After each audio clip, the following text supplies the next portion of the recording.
Hi, this is Faith, and you are watching The Faith Factor. Holla.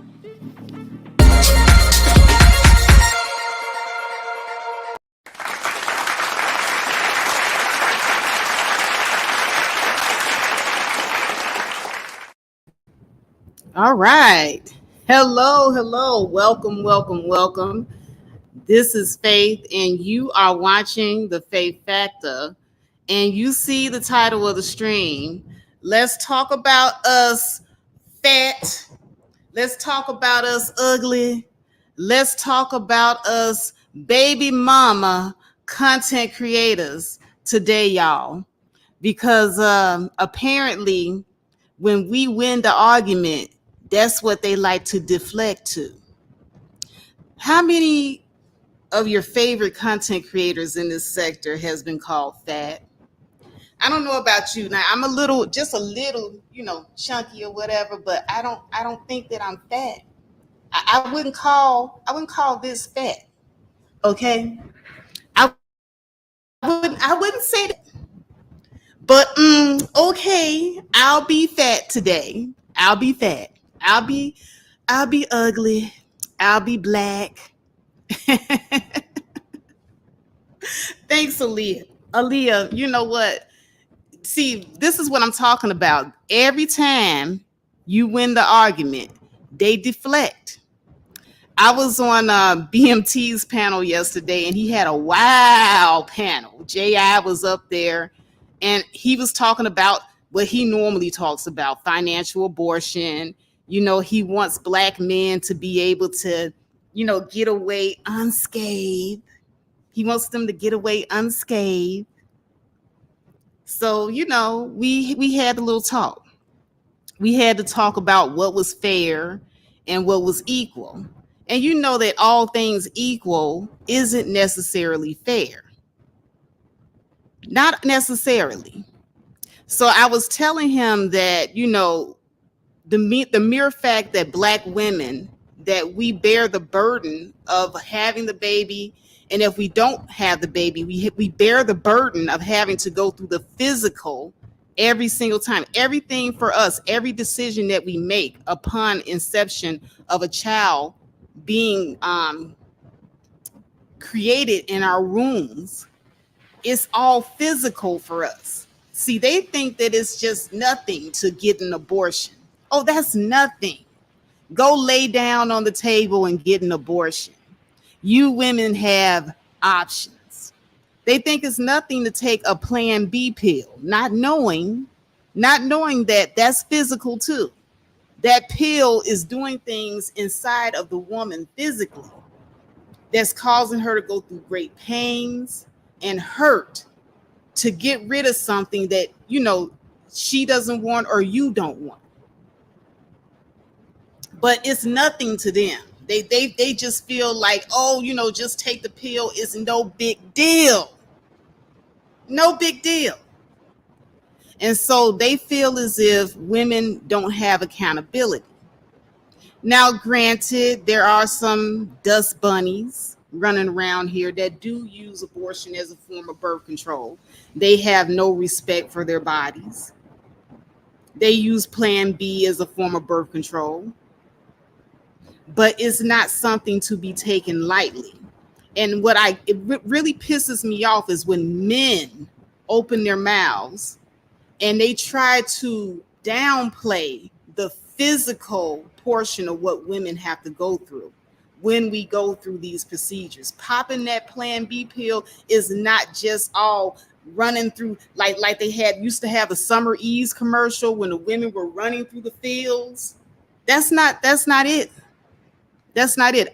Some of these women are going through great pains, having to be hospitalized. Sometimes, your body is never right after something like that.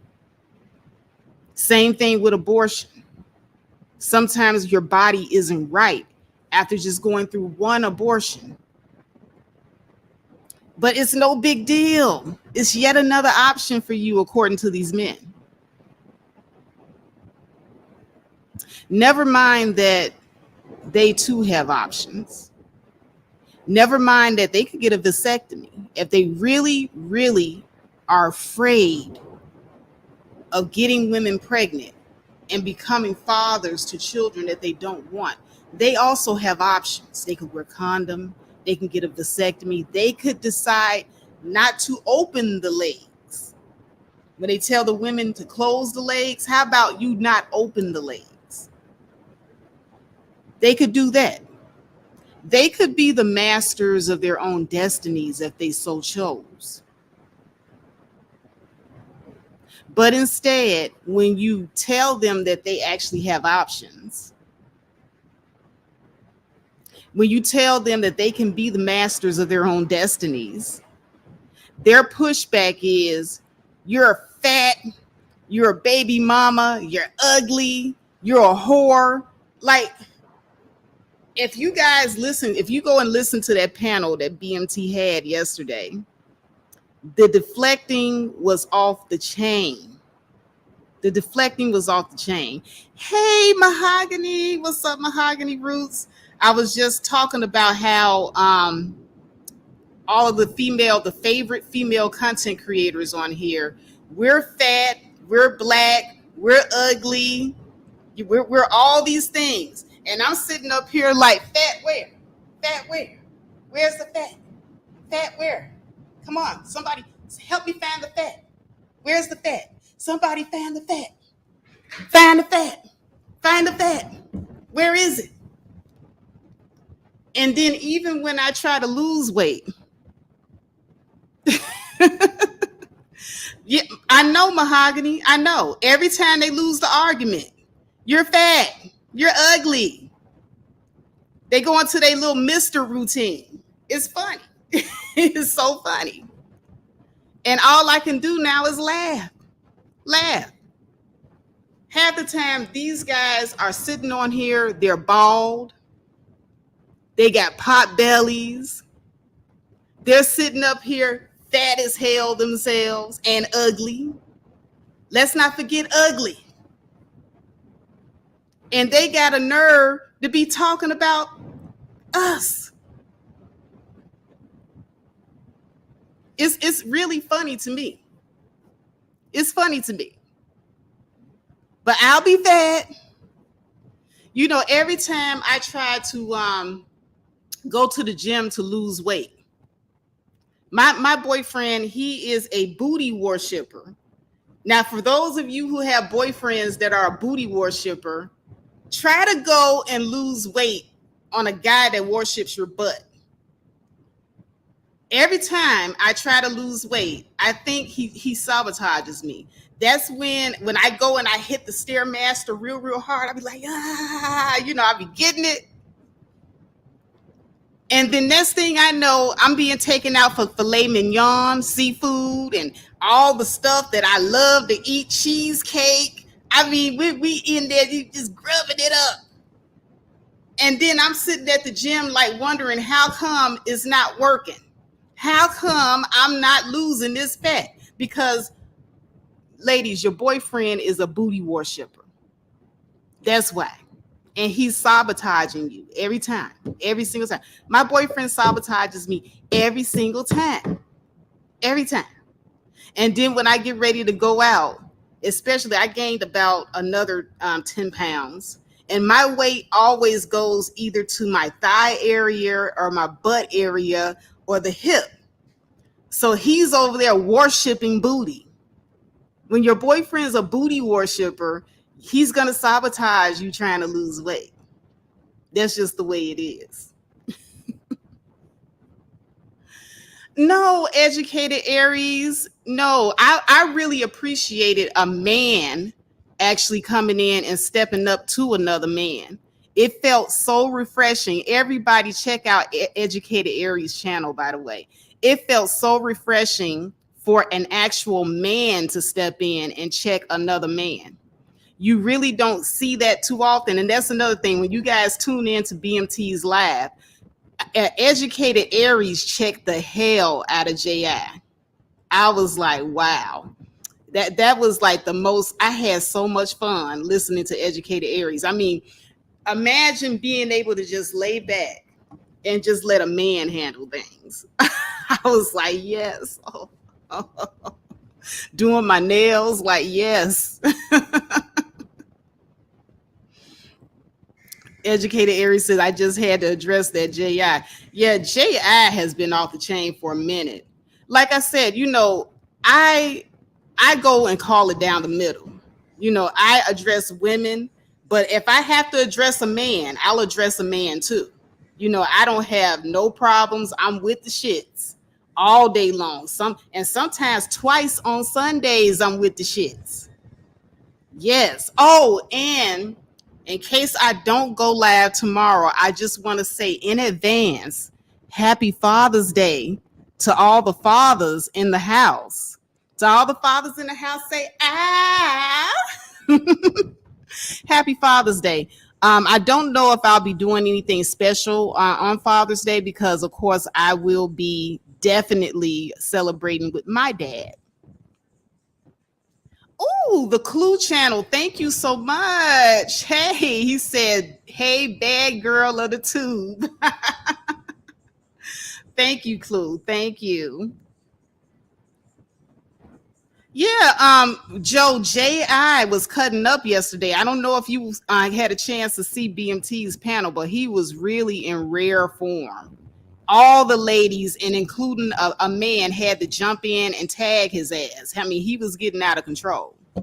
So, like, he was sitting up there every time somebody, beat him with their words and with their logic. All of a sudden, oh, well, you're a whore. It was one lady on there. I think she used to be an ex-stripper being the operative word. Okay. And so why did she say anything about her, used to be a pole dancer? J.I. and a hood conservative. Yeah, let me get on hood conservative because J.I. wasn't there by himself. Hood conservative was there too, calling that woman a whore. Every other word she said, and she was making some damn good points.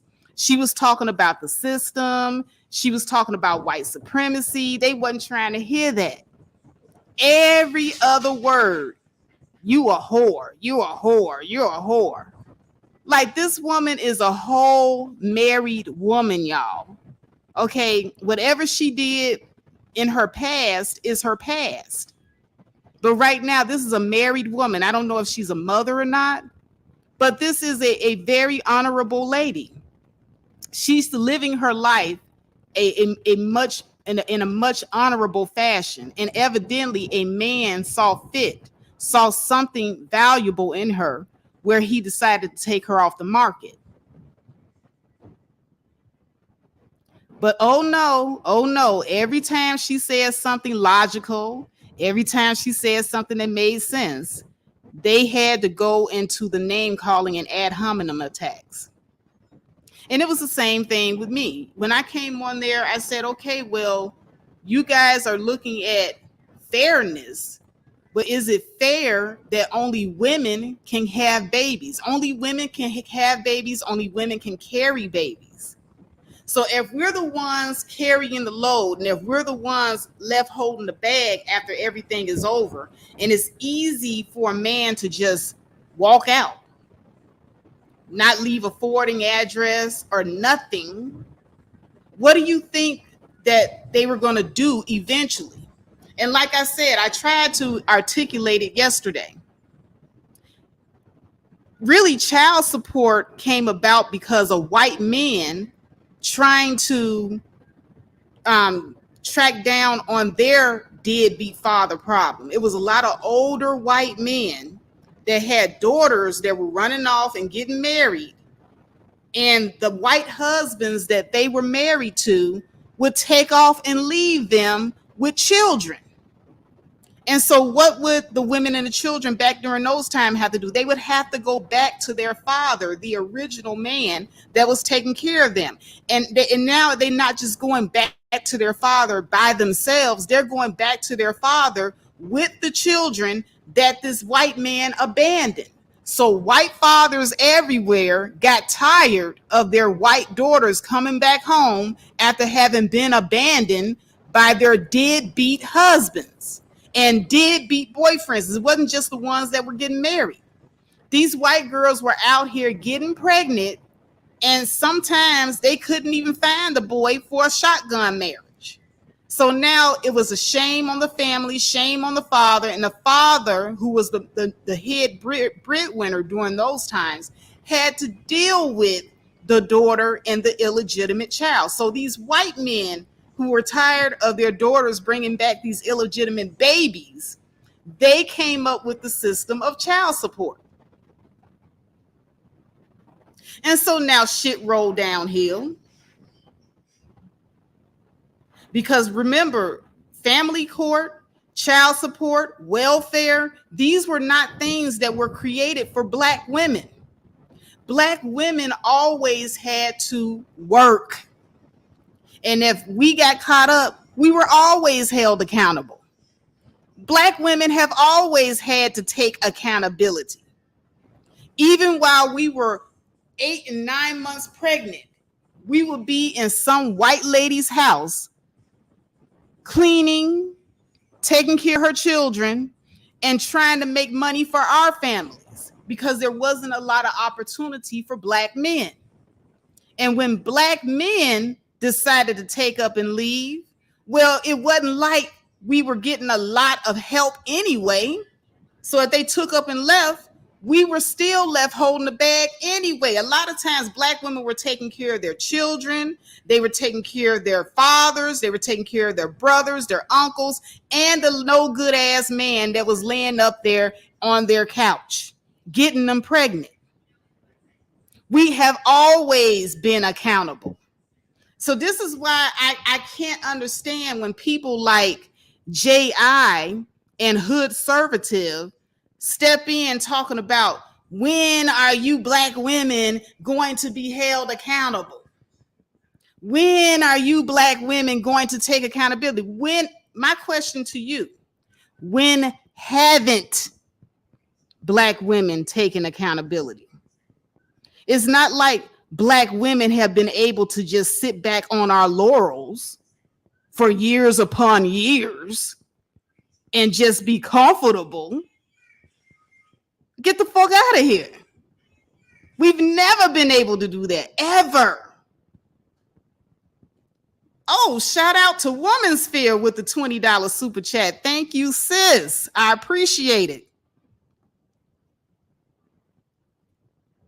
Oh, yeah, and by the way, check out her Talk to Me Nice podcast. Woman's Sphere goes live every single day. Sometimes 3-4 times a day. I think she's got to be one of the hardest working female creators in YouTube, by the way. And I'm telling you, it be off the chain every time. So check out Woman's Sphere podcast and Talk to Me Nice. It's smoking hot. Yes, Dre Harden, I'm with the uncomfortable raw. I'm with the uncomfortable raw truth on that ass. Because see, y'all got to realize that it's not like Black women were sitting up here always in the laps of luxury. We never had the luxury of just being able to sit back. We've always been held accountable. Accountability has been for Black women the entire time. And so with that accountability, Black women have had to strategize and try to figure out how to keep our families together, how to keep our families from going hungry and out of poverty. I've heard stories of women back in Mississippi. They were having like 10 and 11 children to take care of. And those women back in Mississippi, they used to learn how to grow their own crops on their own land. I remember my grandmother telling me about how her and some of the older women would go out and look for wild greens. I don't know if you guys know what wild greens are, but they're the greens that grow flat on the ground. And so the women would go out looking for wild greens when they didn't have any other food to eat. And they would take those wild greens, scrape them up off the ground and collect enough so that they can feed their families. And think about that for a minute. People were going out actually hunting for food back in the day. That's what women had to do back in the old country. Black women. We were growing our own vegetables, Grandpa will have to go out and whatever he killed, that's what you all had for dinner. It was serious. I remember the old people talking about that, how they used to do back in Mississippi and Clarksdale and Tennessee. I remember all of that. And so for black men at this time to sit up here and say, when are black women going to be held accountable? No. When are black women going to get a break? That's what you need to be asking. See, instead of black men hollering about when black women are going to be held accountable, no, the question is, when do you all give black women a break? What's up, Sister George? Sister George says, yes, I'm a Mississippi Delta girl myself. My mother, all of my people on my mom's side, they're from Mississippi. And my grandmother is a Haitian. My grandmother's a Haitian on my mom's side, and she met my grandfather, who was a Nigerian. So that's my link to the motherland. But they migrated first over to Mississippi, and they were sharecroppers. My mother is Americanized, and she grew up in this country, and she met my father. So that's how I came to be. But yeah, they were Mississippi living people. They lived off the land. All of the old people knew how to live off the land back then. And black women were very, very resourceful. I remember my grandmother used to say she used to can and she used to pickle stuff for the winter because she knew. My grandmother had 18 children. 18. And she used to cook. She used to clean. She was a midwife. She was a lot of things. And there was no resting on her laurels. My grandmother told me that she was out picking cotton when she was like 9 months pregnant. And she remembered being out on the cotton field one time and having birth pains while she's working. While she was working. And guess who else was out there working? My mother was out there working, and all my uncles. So black women did not ever have a chance to just sit back on our laurels and not be held accountable. Ever. So this whole thing about when are black women ever going to be held accountable? Black men, you really, really need to go back and look at your history. There was always accountability.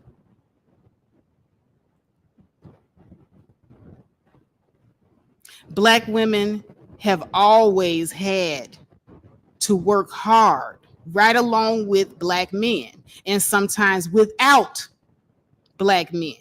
We still had to work hard regardless, whether you were there or you weren't. And nothing has changed, really. The only thing that has changed is technology. But black women are still having to work hard. And we are always underpaid and underappreciated. We're taken for granted majority of the time, still.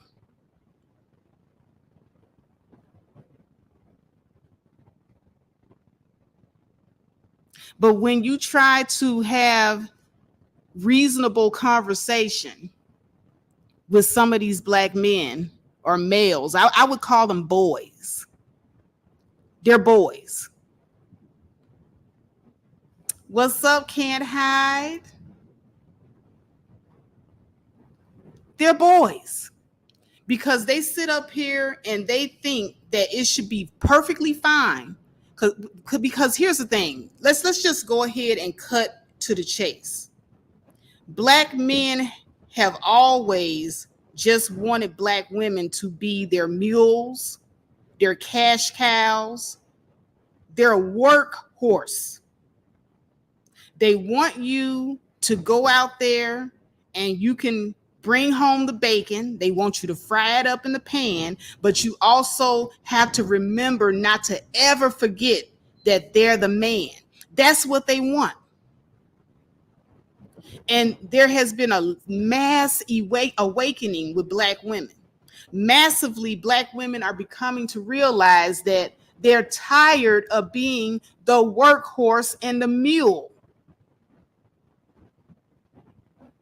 And they're beginning to realize that we've been busy for decades upon decades bringing home the bacon, making sure everybody's okay, and stroking that Black man's ego.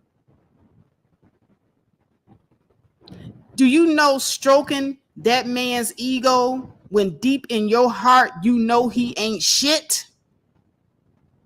Do you understand the mental gymnastics Black women have had to do in order to make these men feel good about themselves?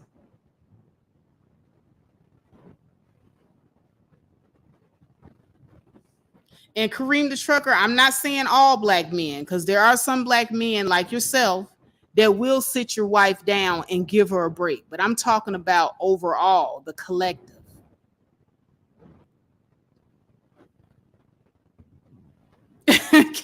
She said, I thought you were going to say something else.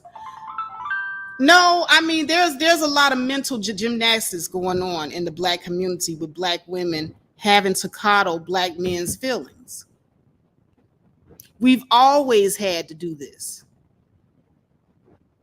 So now when Black women finally got to get welfare, finally, after our children were dying from poverty, after Black men left the household in troves, not necessarily to abandon their family, because there were a lot of Black men that had to migrate. And my grandfather was one of them. He was one of the people that had to migrate so that he could find job opportunities. And when he found his job opportunity, he was one of the rare Black men to go back and get his family. But some Black men would leave for job opportunities and they would go and have whole other families in other states and not go back and get their original family. We don't talk about that. We don't talk about the mass migration that Black men had to make for job opportunities. And some of them did not reach back and get their families. And so that left the Black woman alone to deal with the family that he left behind. But we don't want to talk about that.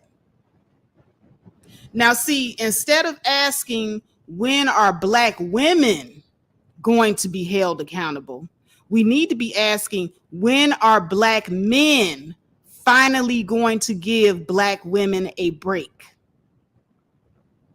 When are Black men finally going to pull their fair share in the struggle? Because we're all struggling together. But Black men have become comfortable with the struggle. They become comfortable with their place of being a bed bug. They become comfortable with their place of just being able to spread their seed here, there, yonder, and a while, just everywhere, and not having to be accountable. And so for a long time, like I said, white men held other white men accountable for a long time. And then shit began to roll downhill. So I'm going back to my original talking point about the white men holding other white men accountable, about welfare and all these programs being for white women, family court being for white women. It wasn't until about the 1960s, the mid 1960s, that Black women finally began to get some of the same entitlements as white women. Finally. And we didn't get it all. We didn't get it all. We got just a little relief. Because the humanity of it all began to set in when these Black maids would go and work for their white employers and they would tell their stories, and they would tell these white women, hey, you guys get your rights, and if you get yours, we will eventually get ours. And we always had to wait. Black women have always been last.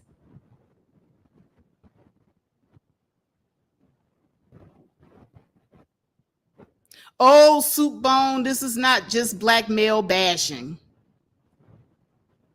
Now, if you cannot take a little truth, then you might have to leave, because this might be a little bit sensitive to some of y'all's ears. Some of this truth might be a little sensitive for you. Stating facts is not bashing, right? Can't hide. I can see you, Soup Bone. You're not hidden.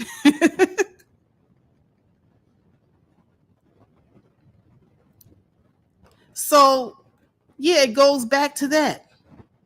Finally, we got a little relief with the nutrition program. And so our children were no longer dying of starvation, because the mother was going out there working, and every penny that we made went into maintaining a household, went into keeping the lights on, different things of that nature. We could barely buy clothes for our children back, let alone food. So when the nutrition program came out, that was a little bit of relief, just a little bit. So now we could feed our children. At least our children would not be dying of starvation. And there are black men that will sit up here and ignorantly say that black women chose the system rather than have them in the household. But when we did have you in the household, once again, opportunities were not as plentiful for you guys. So we ended up having to bear the brunt of taking care of the children that you made with us, and you too. So when we got nutrition program, there were two choices. We could either say our husband died, because that's one choice that you get. Your husband died and you can get nutrition program. Or your boyfriend or husband abandoned you. You only got two choices. That's it. If you didn't say those two things, you could not get help for your family. So what do a lot of black women do? Well, you can't produce a death certificate for somebody that's not dead. So the only other choice that a lot of black women had was to go into that welfare office and say that they were abandoned. That was the only other choice. And some of them weren't abandoned, but the man just didn't have money or means to help her with those children and feeding. So she had to say that he wasn't there.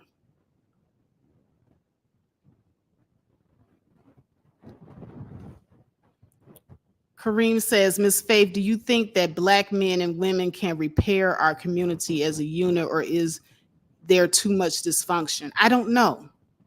It would have to take both sides wanting to understand each other.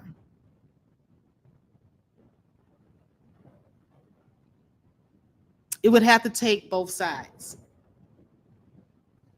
Excuse me.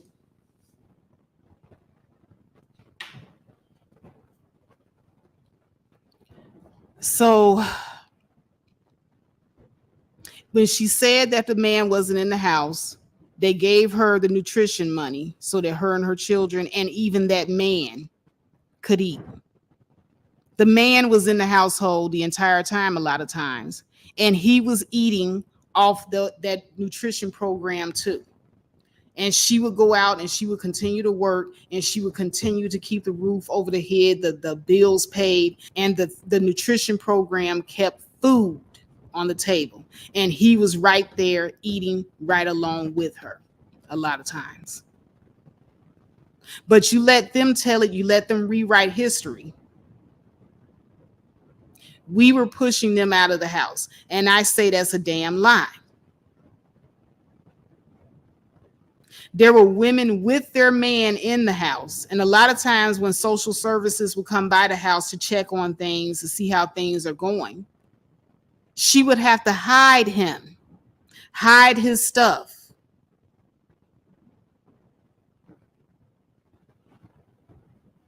You had women scrambling.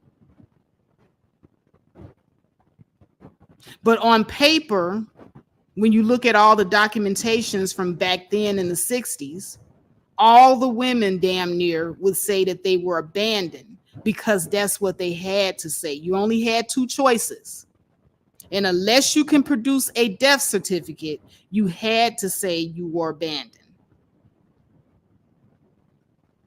That's just the cold, hard, honest truth of the matter.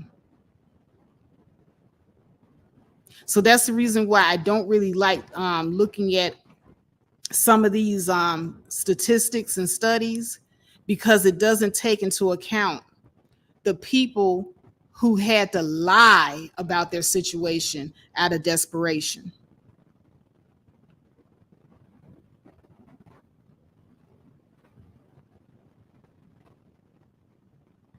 Out of desperation,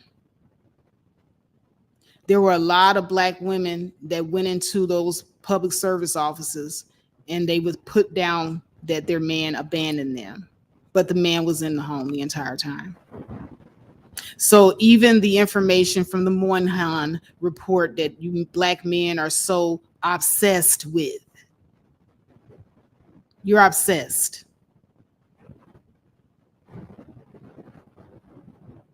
It has still that information from way back when, but it does not take into consideration that that is what was going on. And even all the way through to the, I want to say the early 80s, even after the man in the house rule was thrown out, you still had Black women who would get on welfare back in the 80s, the early 80s, before Clinton pushed through the welfare reform. You actually had families that opted not to get married, because if they got married and if they reported the husband's income, then they would no longer get cash assistance, rental assistance, or food assistance, which was helping about, I would say, 60 to 70% of their household. So there were some Black people not getting married just so that they could keep public benefits. But we don't want to talk about that. But that is exactly what was going on. I saw some of that in my own family.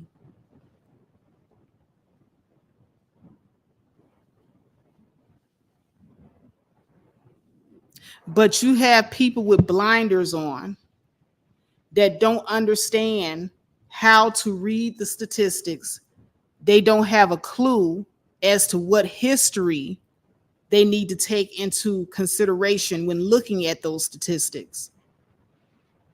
They don't have the common sense knowledge to break down the statistics and look at exactly what was going on within the community. And I know that a lot of you know exactly what was going on within the community.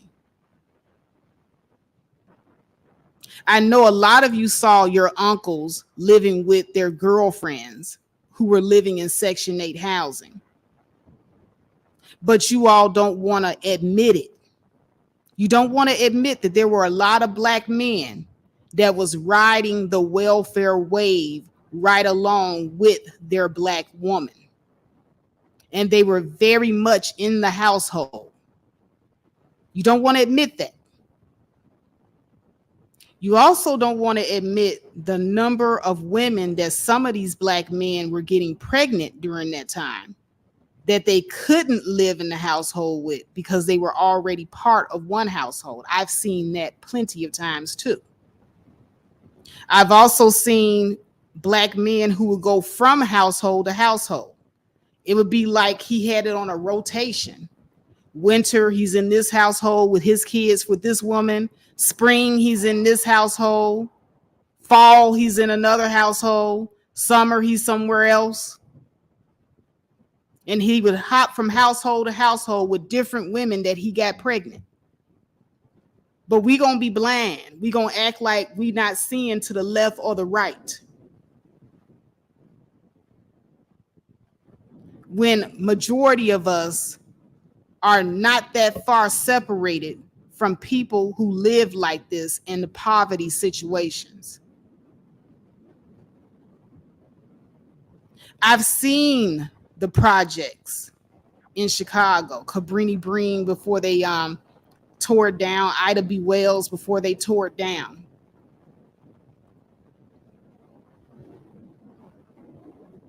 I saw all of it. And I also saw the crack era, when the crack era came in during the mid 80s. I would say the early to mid 80s. That's when that crack era started. And then you start seeing the rise of gangs. And I saw the projects in Chicago become slums. And the people became prisoners in their own homes. You had Black men who were supposed to be protecting the community. They turned it into a war zone. Can we just tell the truth and shame the devil here? And so I remember visiting some of my friends that lived in Cabrini Green. And I couldn't hardly go in there with my brother, who was alive at the time, because they were shaking everybody down. You couldn't get in and you couldn't get out without those gang members asking you who you are, like they're the prison wardens, and asking you who you're going to see and what business you had there. Looking at my brother and trying to make sure that he's not part of a rival gang. They also did that too. And I remember one time telling my brother to put his hat in his pocket because it was the wrong color. Or don't put your hat to the left because that's the vice lord. And don't put it to the right either, coming out of there. So you had some Black men that would just wear white t-shirts and black pants just to be neutral, so that you could let everybody know that you're a neutron. So you wore the white t-shirt, you wore the regular blue jeans or the black pants, and you had no color. You were black and white. That meant you were a neutron.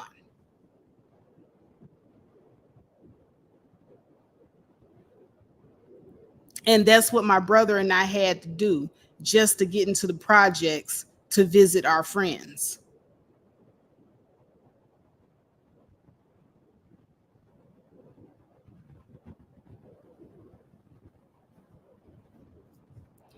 And I saw Black men in the projects turning people's apartments into whole drug centers. So if the woman didn't have a man in the household and she lived in an apartment that was like kind of tucked away in a area that was desirable to the guys that was in the complex selling drugs, if she had a desirable unit, they would go in and infiltrate that woman's home and turn it into a drug center. This is what the Black men did in those communities.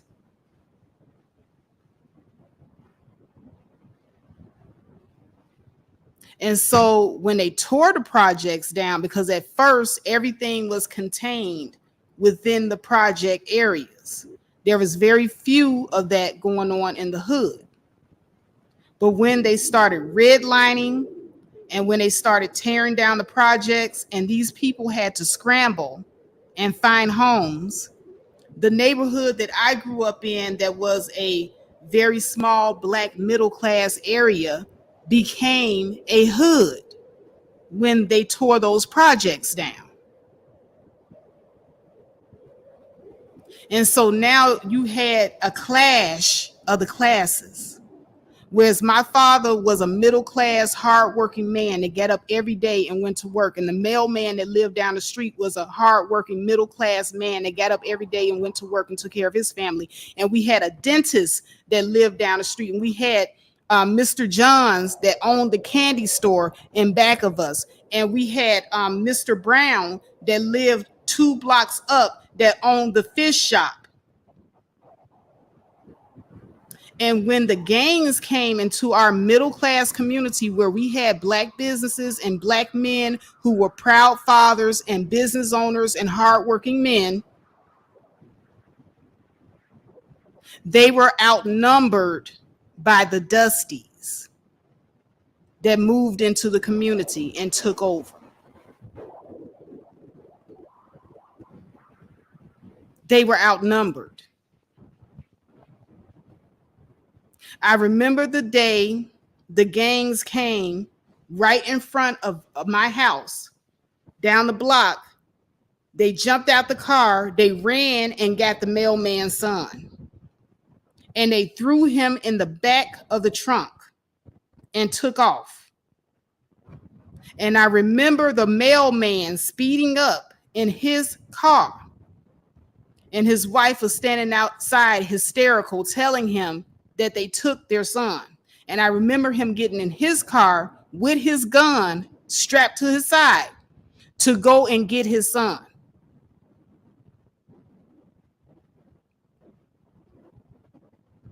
This is what black men did to the neighborhoods. But they're steady calling for black female accountability.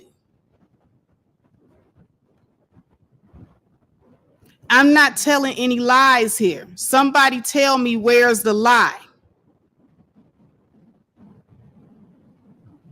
So I keep hearing black men calling for black female accountability. But I can go down a whole timeline of when black women have always been accountable. I can go down a whole timeline of where black men made the neighborhoods unsafe. And you ran off all the good, hardworking black men that were in the community. The black business owners, you all, I'm just going to say, the Dusties, Mr. Brown that had the fish store around the corner from my house, they were robbing him. They were robbing Mr. Brown. They beat Mr. Brown. They threatened to kill Mr. Brown. So Mr. Brown closed his business, took his family, and he left. They kidnapped the mailman's son. I'm telling you what the niggas did. They beat the mailman's son up, made him join a gang.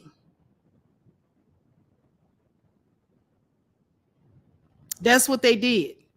And in order for the mailman to save his son, the mailman took his son and his family and he moved out of the hood.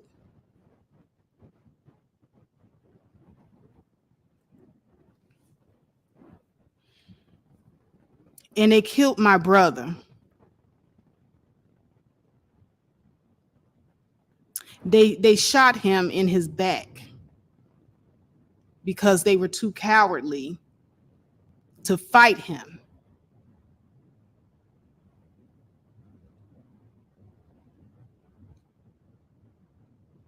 And so my father had to pick up and take his family and leave.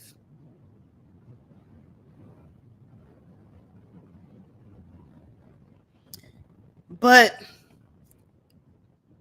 all I hear is, when are Black women going to be held accountable?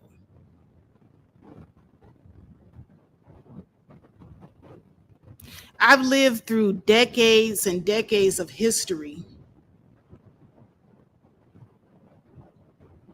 where I saw in real time the evolution of the Black community, from where it went from sugar to shit.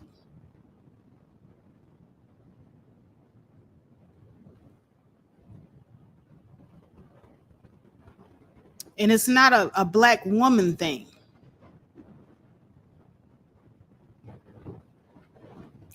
Exactly, Sasha Boo. There was a lot of robbing, stealing, killing, and selling drugs.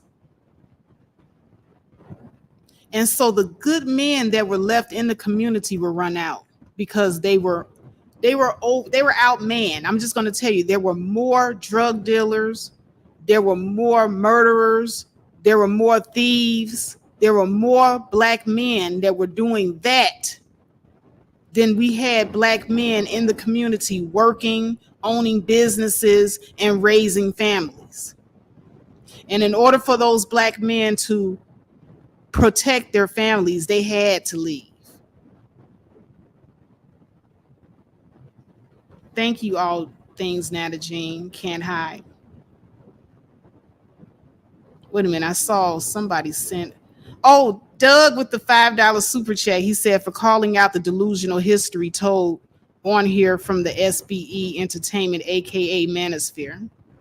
Absolutely. For those of you who are in their mid 40s, you more than anybody know exactly what the history is. Now, I can kind of give a pass to people who are like 30 and under. I would say maybe mid 30s and under. But if you're past the age of 35, you know exactly what the evolution of our neighborhoods were, in our communities were. You saw it firsthand. You saw firsthand that a lot of us were the first people to terrorize each other. Like, of course, we had police brutality and all of that, but overall, we were terrorizing each other. We were doing it to each other. My brother did not die because some white boys were terrorizing him. My brother died because other Black people, other Black men and boys were terrorizing him. The mailman's son was kidnapped by Black people. Mr. Brown, that owned the fish shop, was terrorized, beaten, and left for dead by other Black people. And they were Black men. So, I'm going to need the people that are like in their mid 30s and up to be honest and start telling the truth about what really happened and why our neighborhoods were really bad. We had a huge Black male problem. And so the women followed the men. Whatever the men were doing, the women were basically following. And so you have to remember that we're talking about people who are grossly uneducated and living in impoverished conditions. So you had these women looking up to the dope boys because they had some money. And you had these young boys looking up to the dope boys because they had some money. And so enter the trap queen. The trap queen originated in the projects, and then she grew abroad to the inner cities. And so the trap queen was the girlfriend of the dope boy that had other minions under him.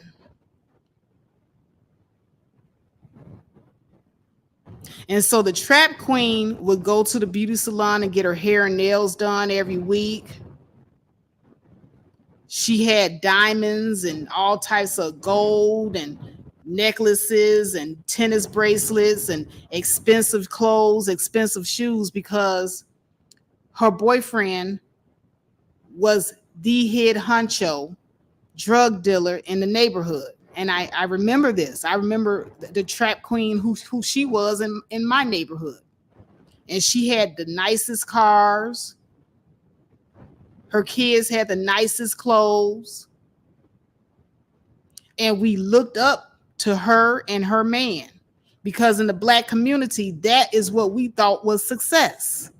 Can we all just tell the truth and shame the devil? We thought that was success. Not Mr. Brown with his fish shop, not Mr. Johns with his candy store, not the mailman, not my father who worked at the hospital for majority of his life as an escort. Nobody looked up to those guys. They looked up to the dope boy because he had the flashy jewelry, the flashy clothes, the flashy cars. That's who everybody looked up to. And we thought it was success. That's what success meant to us in the Black community.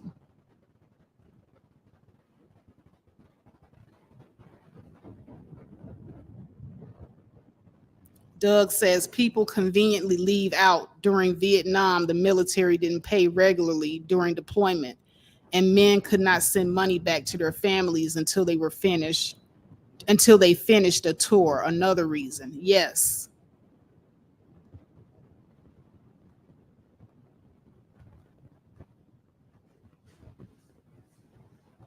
Kareem the trucker says it seems like every other month a rapper is being killed. It's hard to keep up at this point. ATL last weekend had 7 shootings. Yeah.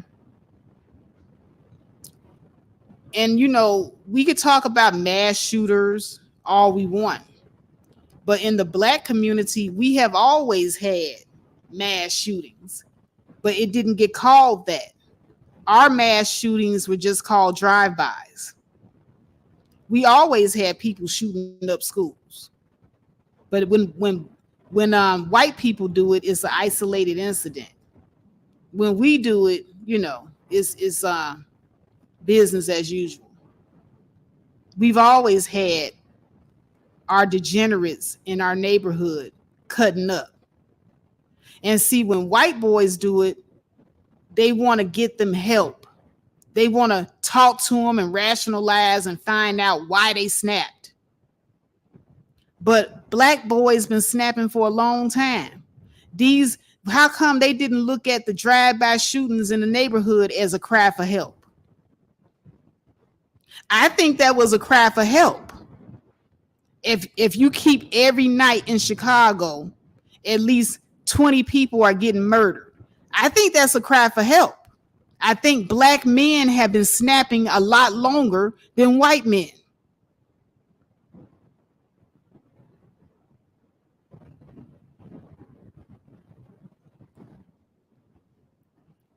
But if you call out the bullshit and you tell it like it is and you say exactly what it was, you're fat, you're ugly,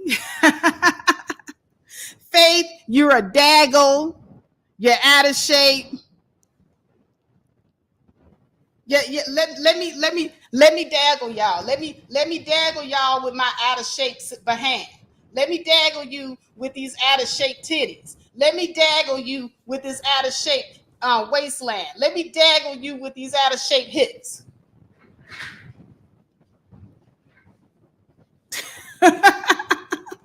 Let me daggle you. It's funny. Telling the truth makes you a straggle daggle.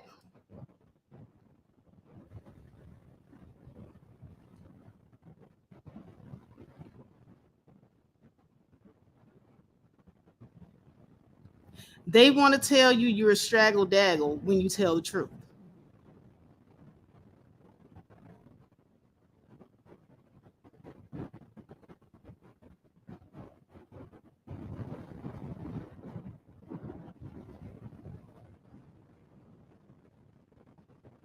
I'm tired of this. I'm tired of having to tiptoe around black men's emotions on here.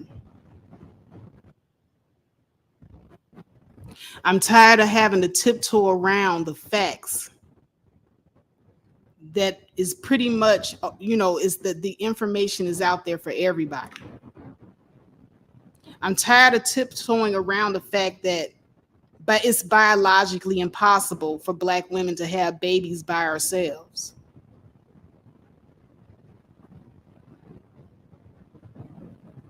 And going back to shit rolling downhill, because like I said, I'm going to tie this all together. So we got the welfare. And then finally, we started getting child support too. Because at first, child support was only for white women in cases of divorce in family courts. And so around, I want to say the 80s, that's when they started really mandating child support. And you saw a lot of black men start to really, really get worried because a lot of their practices that they were doing of getting this woman pregnant, that woman pregnant in this household, that household, and that household.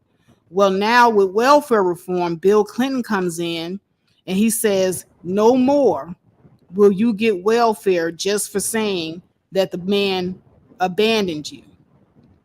Now, if you know where that man is, and if you can give any information on that man, you're not going to get a damn penny unless you can give a name. You're not going to get a damn penny unless you can tell us his address. You're not going to get a damn penny unless you give us the information on that nigga too. So Bill Clinton came and he stamped down the law. And that was before the rest of welfare reform went into full effect. So you had to have them names. You had to come up off that nigga name, or else you was getting them food stamps cut off. Now you cannot get welfare without also giving up information on the father. And they will hound you for years. For years. They will hound you. No, give it up, bitch. Give that information up. Give it up.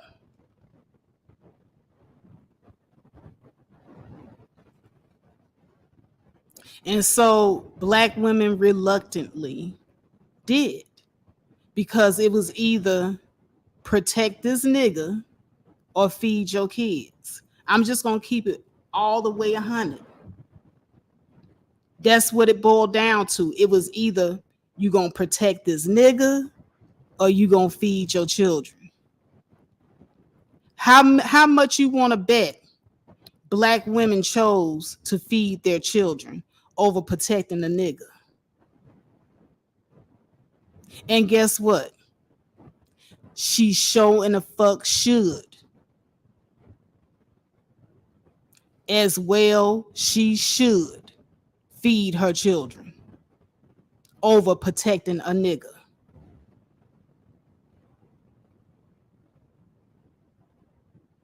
And that's when it got real, y'all. That's when it got real. So then you started seeing black men jumping from job to job, trying to dodge child support. So we did the job hop thing. Black men, because welfare was catching up to that ass, all shit, they done took this much out of my paycheck, I gotta quit. And they were mad at Boonquisha. Boonquisha, how the hell you give them my information? Well, damn, Ray Ray, if I didn't give it to him, little Ray Ray wasn't gonna get nothing to eat. And you know you barely giving us anything. What was I supposed to do? So now this, I'm going to tell you exactly when niggas began to care. It was like the late 80s when Bill Clinton put the hammer down and made it mandatory if you wanted them damn nutrition program, you gonna give that nigga up. No ifs, ands, or buts. So it was either feed your children or protect that nigga. You got two choices.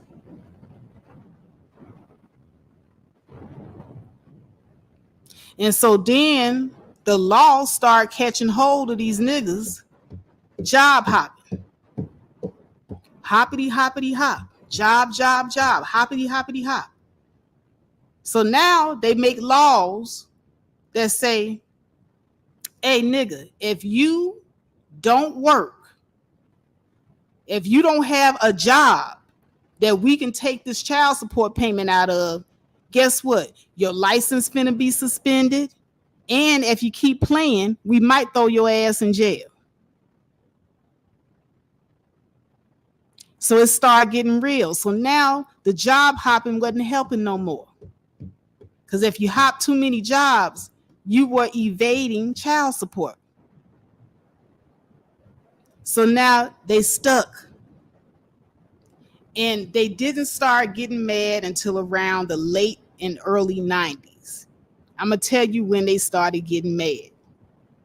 And before, where they didn't care whether or not we were mules back in the 50s and 60s and we were working 2 and 3 jobs trying to take care of everybody and we couldn't get food stamps and we couldn't get child support. They wasn't caring because we were doing what they wanted us to do. We were the mules. We were the workhorses. They didn't care how hard we worked. They didn't care if we died trying to hold it down for everybody. But now when the law started holding them accountable for their part, and it wasn't until the late 80s and the 90s that started happening. This is very recent.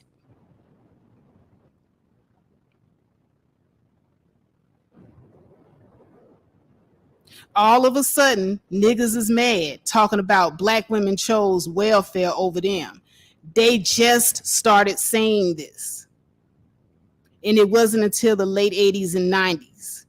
And the choice was either you protected them or you feed your children. That was the choice. It wasn't about them being in the house because the man in the house rules was over with during that time. So when they talking about black women choosing welfare over them, this is what they're really talking about. They're talking about when they started clanking down on that child support and you had to give the information in order to get the nutrition assistance program. And it wasn't like they were trying to supplement it. It wasn't like they were trying to give you anything in exchange for your loyalty, because they wasn't. Some of these women didn't hear from these guys until these guys got garnished on their paycheck. I had a friend that this happened to back in the 90s. Her baby's father bounced. She didn't hear from him for like 5 years. And so then welfare caught up with his ass with the child support program. And miraculously, all of a sudden, this nigga found out where she lived to question her about why he being garnished. So if you want the real truth about why they talking about you chose welfare over them, it's that Clinton law, y'all. It don't have nothing to do with what was going on in the 60s. This is very recent, what they're talking about. And so now they want to attempt to make black women feel ashamed because we chose to feed our children over protecting them. And some of them, like I said, had been long gone. Like I said, my friend, this guy was gone for 5 years and she was just making it happen by herself. And she was actually surprised because a lot of times, like when they give you the child support payment, The state will take some of it as a supplement for the number of years that you had been getting welfare and a nutrition program. So by the time she even got a check, it was only like $100 or $90 or something like that, because the state was taking out their portion from the 5 years that she was already receiving assistance. So basically, the man was paying the state back for the state taking up his flack of assistance that he should have been giving the woman.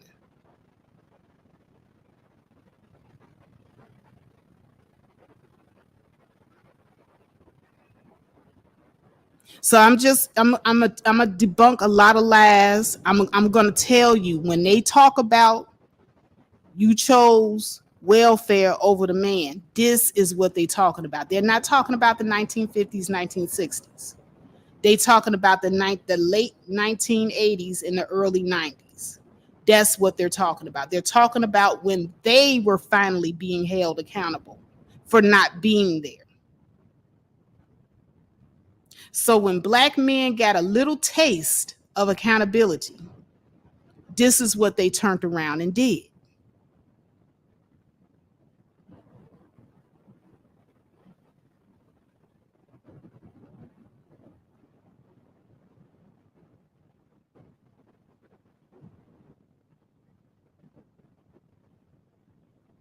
So it's always been about that child support, y'all. It's never been about them being kicked out of the house. It's always been about the child support. And black women have always been accountable. Always. So don't let nobody tell you that you haven't been accountable, because I just gave you a whole hour worth of history, how you have been accountable this entire time. And quiet is kept, black women are not having as many babies anymore like we used to. But the out of wedlock rate is still high because black men are not marrying their baby mamas. Black men are the ones that need to be held accountable. If black men would marry their baby mamas, the women that they get pregnant, the out of wedlock birth rate will go down. If black men would take care of the first families that they create, the poverty levels would go down and we would have more intact families. The reason why we have high out of wedlock birth rates, you can look no further than the black man who doesn't marry anybody.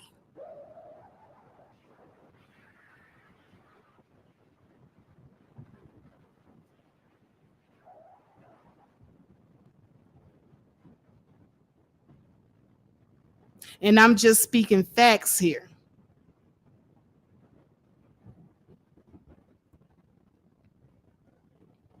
But tomorrow is Father's Day. So I'm going to give shout outs to all the black men who are there. I'm going to talk about the black men who were ran out of the community by the majority of the Pookies and Dusties, because those are the real MVPs. Mr. Brown, that lived around the corner with his fish shop, that got beat up and left for dead. The mailman who grabbed his son and protected him from the gangs. My father that lost a son. They are the real MVPs.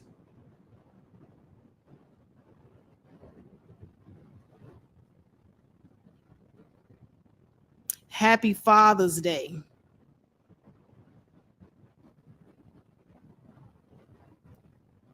The Pookies and Ray Rays, the Trap Kings, the dope boys of the community that gave black people a false sense of black success. You all ruined the community. And now when people are looking to find out what happened, you are shifting the blame over to Black women. And it's been going on for such a long time. It's been going on for such a long time.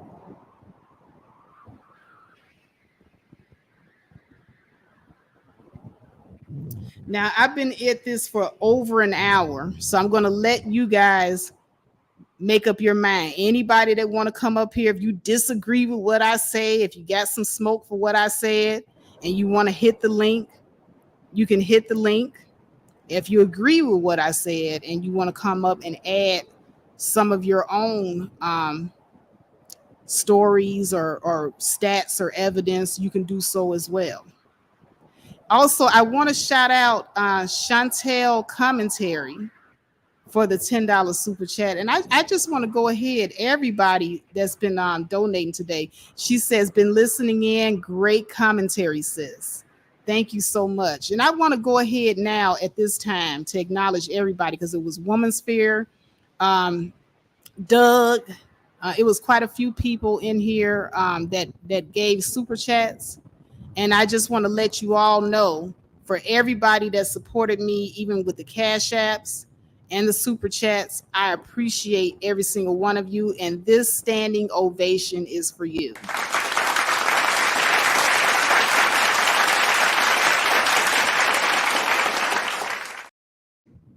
I appreciate every single one of you so much. I love everyone. Tackling the Manosphere says, I've been turned down for plenty of dope boys and felons. Yeah, because that's what Black people saw as success, tackling the Manosphere. When the dope boys came into the communities, and everybody, young Black girls, young Black boys, grown Black women, older Black men, they saw the dope boys looking like they were successful. If you see somebody coming out, they dressed fresh to death, they've got the best cars, they house look good, you know, you're going to think that they're successful and you're going to look up to them. And that's what those women did. And you can't blame them. We lived in communities where there was a lot of poverty. We lived in communities where there was a lot of, how can I say, just hood. It was just exactly, Ken Hyde said, hood rich. They were hood rich. And we looked up to that and we thought it was success. So much to the point that even now to this day, we gravitate towards television shows like Power. And what's that other show that we like so much? We like the Love and Hip Hop. We love the Empire. You know, all the shows that glorify that hood rich mentality. Now we got shows that you know, show Black people in a better light. I believe that there was a show called Our Kind of People, and it basically, you know, showed Black people who were affluent and living good lives and had good careers, and we didn't like that. Our Kind of People went off the air. They didn't air for an entire season. They aired for less than a year because Black people, we worship the hood rich. That even with the television shows that we watch, that's what we worship. That's what gets the most views. So if we as a collective worship that, then you as Black men got to understand why Black women during that time went for the dope boys, because collectively we thought that was success. And we worship that. So I'm going to let you guys decide. Put a 1 down in the chat if you want me to open up. If you want me to open up the, oh Lord, I don't know. I'm feeling some kind of way about doing it. But if you want to open panel, put a 1 down in the chat. 1 for open, 2 for don't open. I'm going to let you guys decide as always. If put a 1 down, if I see a lot of 1s, then I'm going to send down the link. If I don't see a lot of 1s, then I'm not going to send down the link.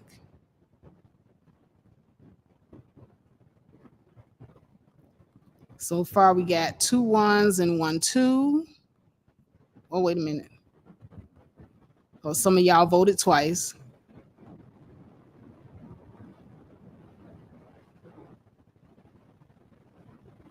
Miss P put a 1 down here. Sasha Boo put a 1. Gynocracy Takeover, Tackling the Manosphere, Feisty Goddess. Can't Hide with a 2. Let's see here. Kareem with a 2. All right, I'm going to let you vote for about another 5 minutes.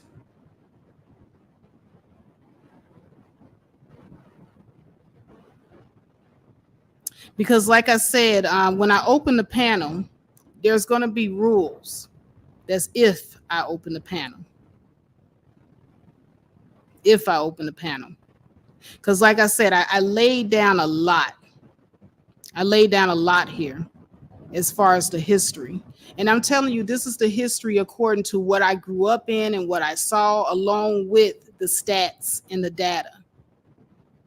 See, you could use anecdotal evidence along with stats and data. And you have to also be able to read the numbers. So a lot of you that's sitting up here obsessed with the Moynihan report, I keep on telling you, there's more to the numbers than what meets the eye. Much, much more. But if you guys do not utilize your common sense along with your intelligence and your analogical reasoning, it's got to be a combination of both. You got to have a balance when you're looking at statistics and when you're looking at facts, figures, studies. There's a lot more that goes into it, especially when we're talking about the Black community.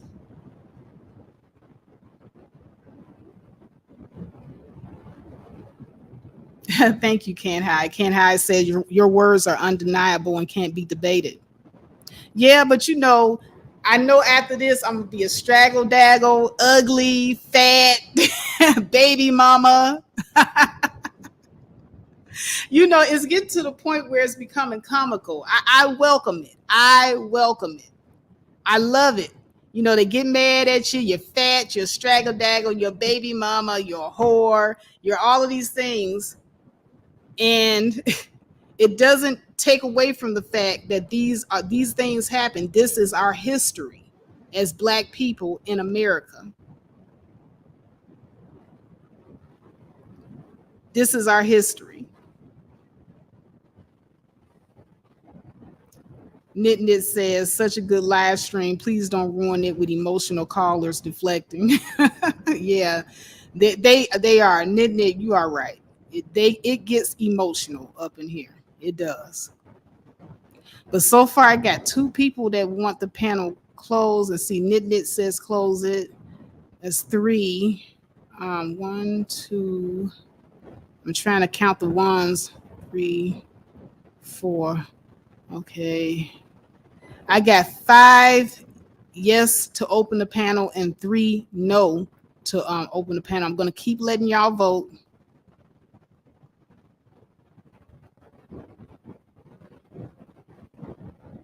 Can't Hide.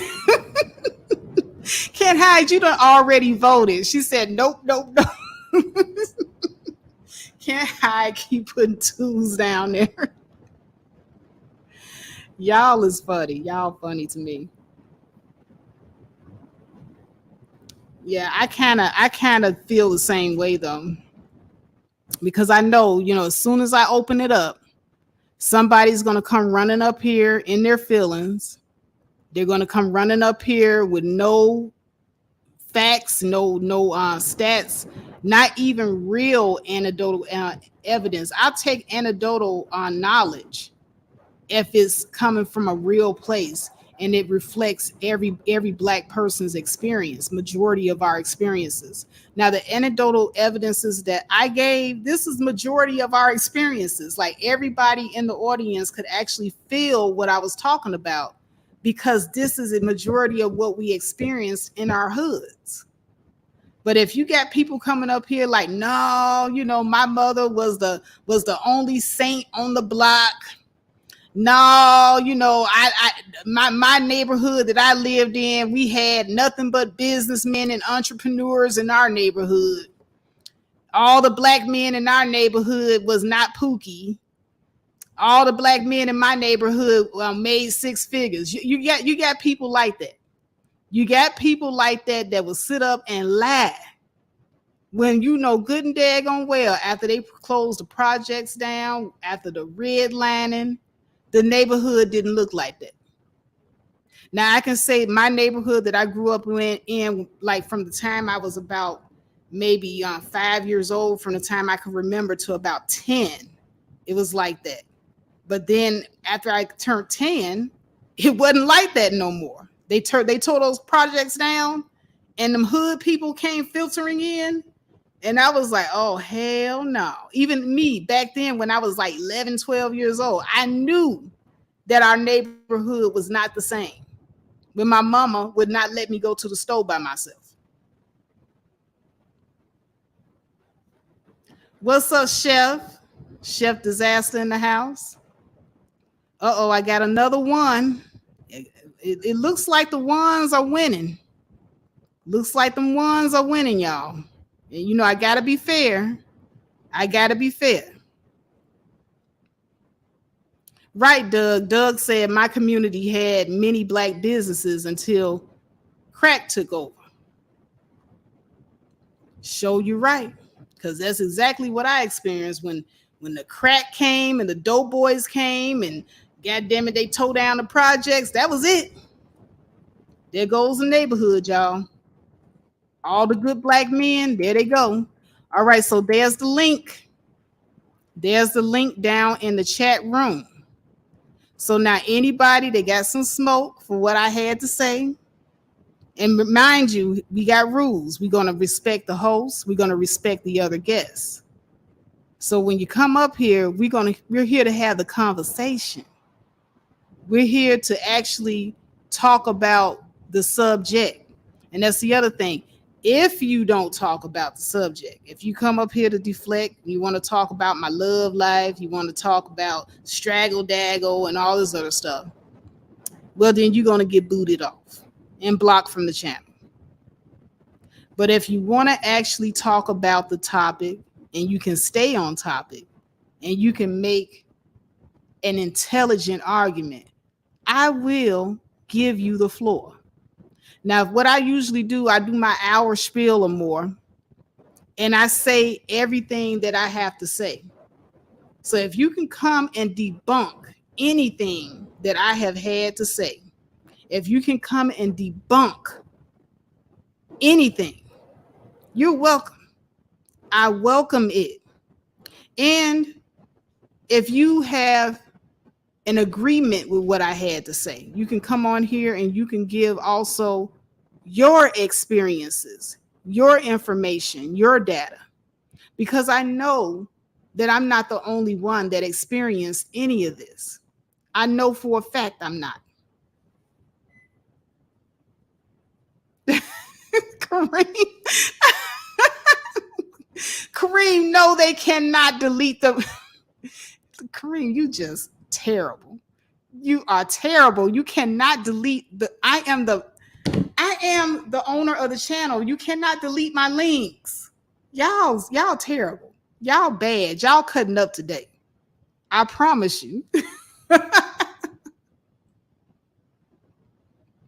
No, but if nobody comes up within the next minute or two, then you will get your wish and I will shut it down. Okay? How about that? How about that? Matter of fact, let me go because I have to be fair, y'all. Hold on. Me gonna be fair. Go because I have to be fair, y'all. 1 second. I gotta go up here and find my link because y'all talking about the link. Now I got to pin the link to the top. So now the link is pinned to the top. So it's in the chat and it's pinned to the top. Look, I know every time I open the panel up, it's a bad deal. It's a bad deal, y'all. I'm sorry. Hold on a sec, y'all.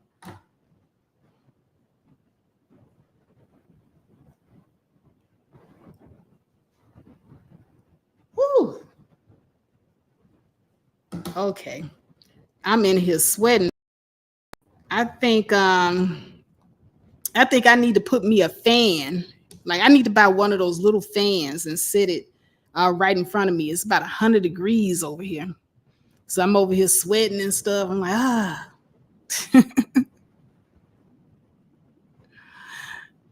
Oh, Blue Devil, what? He said we got to see you one more time. Yeah. I'm a straggle daggle. I'm fat. I'm ugly. You know, anytime I'm putting out the facts, I'm sitting up here going through the actual history of how things happen. You know, this is what I have to go through. Fat, straggle, daggle, et cetera, et cetera, et cetera. But no, it looks like I'm not gonna get. You guys are gonna get your wish, so there's not gonna be a panel. Nobody's hit the link.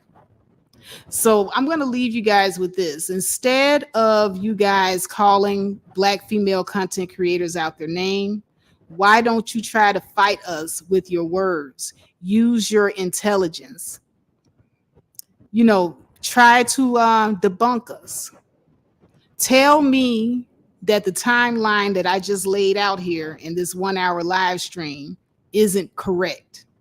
Tell me where I went wrong. Tell me where I went wrong. If you can validate all your claims that Black women need to be held accountable and that we were never held accountable, if you can validate that with something that actually makes sense, because like I said, Black women do not have babies in a test tube. We have to have some help. And women, for the most part, are held accountable by nature because we're the ones that have to deal with the physical culpabilities of having a baby. Black women in particular never got the chance to rest on our laurels. We've always had to work, even when we had men in the house. We were the mules and the workhorses for the entire family and Black community. Black women have always had accountability for ourselves, for our bodies, for our babies, for our men, for our families, for the community at large. There has never been a time where Black women were not accountable. There has never been a time where Black women could say that they could just rest on their laurels. We are always held accountable. And when we buried our children back in the 50s and 60s that died from malnourishment, we had to be accountable for that too. The question is, when are Black men going to hold themselves accountable for the number of children that died from malnutrition? When are Black men going to hold themselves accountable for the fact that Black women have had to carry the load and the burden for too long? When are Black men going to hold themselves accountable for the multiples of children and women that they impregnate without marrying?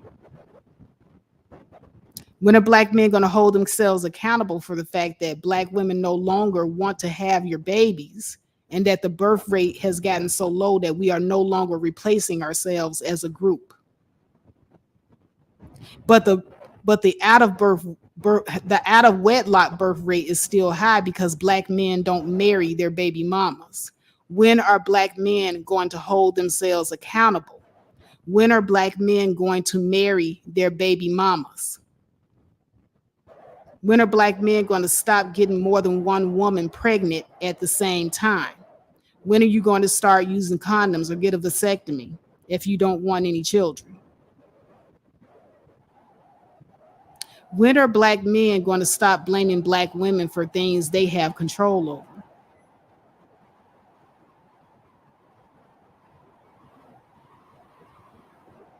That is the real question. So until Black men can answer those questions, you have nothing for Black women because Black women have been accountable. We have been accountable and we have been taking up the flack for far too long. And I think it's high time that somebody pointed that out. I think it's high time that somebody pointed out the fact that Black women, we have pretty much carried our burdens, and we are not without our flaws. I'm not saying that we're not flawed, but we are definitely not the ones that need to be taking accountability here. We cannot provide husbands for our children anymore because Black men don't marry us. They don't value marriage. And so we stopped having as many children. And those of us who still have children, Black men are not marrying their baby mamas, but instead they're creating more baby mamas that they're not marrying. When are Black men going to marry their baby mamas? When are you going to be held accountable? If Black men will start getting down on one knee, take the knee. You know what? I think that in 2022, crossing over into 2023, it should be a take the knee challenge for Black men. If you get a woman pregnant, that is your woman, that is your family. Take the knee. Let's do a different type of Colin Kaepernick thing here. Black men, take the knee. Marry your baby mamas so that we can close that out of wedlock birth rate. If you guys say that we need more Black families, when you create one, you need to take the knee. And that's all I have for you guys today. With that, you know how I like to do. I like to reach out and I say, I love every single last one of you. This was a great conversation. I love interacting with you guys. I love sharing. And with that, I will say, I love you. And I'm out. Peace.